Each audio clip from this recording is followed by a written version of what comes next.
Terima kasih Anda masih bersama kami dalam Sapa Indonesia Pagi. Saudara, polemik kerusakan lingkungan akibat aktivitas tambang di Raja Ampat terus bergulir. Publik kini menanti langkah selanjutnya dari pemerintah yang dinilai belum menjadi langkah konkret dalam menjawab isu ini. Sementara masyarakat sekitar terus merasakan dampaknya.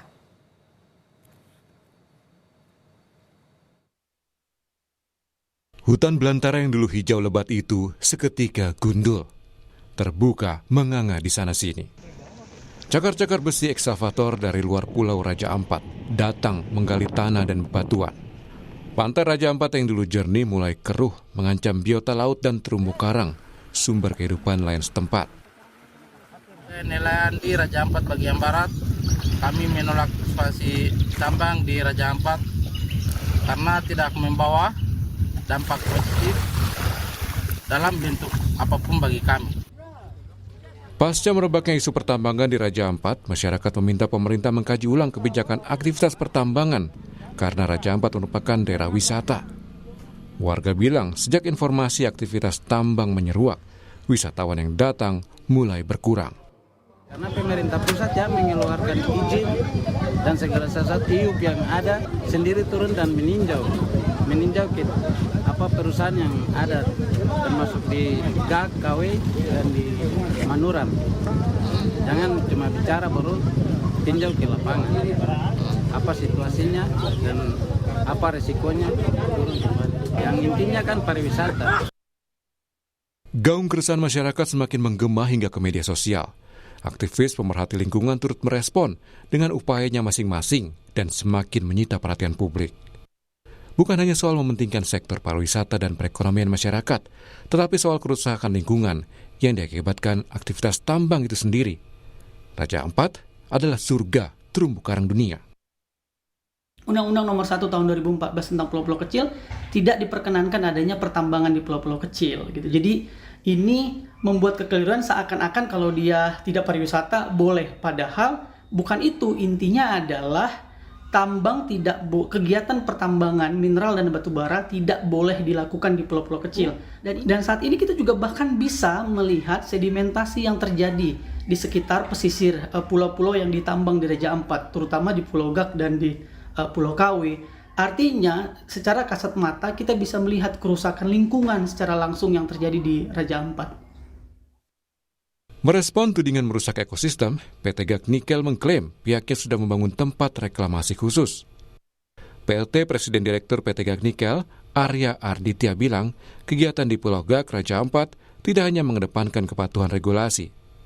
PT GAK Nikel juga mengklaim memastikan jejak ekologis tambang diminimalisasi. Direktorat Tindak Pidana Tertentu Barreskrim Polri menyelidiki dugaan tindak pidana dalam aktivitas tambang nikel di Raja Ampat, Papua Barat Daya. Merespon penyelidikan Barreskrim Polri, Menteri Energi dan Sumber Daya Mineral Bahlil Lahadalia ingin persoalan tambang di Raja Ampat diselesaikan secara adat. Bahlil mengklaim pihaknya sudah mengirim tim lapangan untuk mengecek aktivitas tambang di sana. Saya pikir nanti coba kami akan komunikasikan secara baik-baik dengan pihak kepolisian, para penegak hukum, untuk agar bagaimana caranya bisa kita selesaikan secara adat Papua, ya. Karena kemarin kan sudah kita tim sudah turun, sudah mengecek. Saya pikir ini adalah bagian daripada respon pemerintah terhadap pikiran baik masyarakat, dan juga pemerintah memang sudah melakukan ini sejak bulan Januari karena sudah ada Perpres Satgas penataan lahan lingkungan dan termasuk tambang. Polisi turut mengawal kebijakan pemerintah terkait perizinan pengawasan aktivitas tambang di Raja Ampat. Kapolda Papua Barat Daya Brigjen Gatot Haribowo bilang, polisi akan melakukan edukasi ke warga setempat, termasuk menyerap aspirasi soal dampak dan hasil penambangan nikel di sana. Satu persepsi menindaklanjuti memfollow up apa yang sudah menjadi kebijakan pemerintah pusat dalam hal ini Bapak Presiden.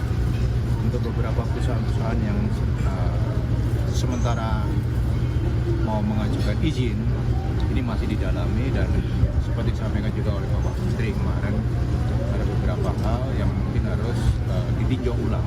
Tentunya melalui Polres setempat, kita juga berharap untuk nanti melakukan edukasi mengadvokasi lah apa yang menjadi kebijakan pusat, dan tentunya aspirasi dari masyarakat lokal juga yang tentunya ini yang mendapatkan dampak positif dari adanya perusahaan tersebut, itu juga akan kita berikan pengertian lah.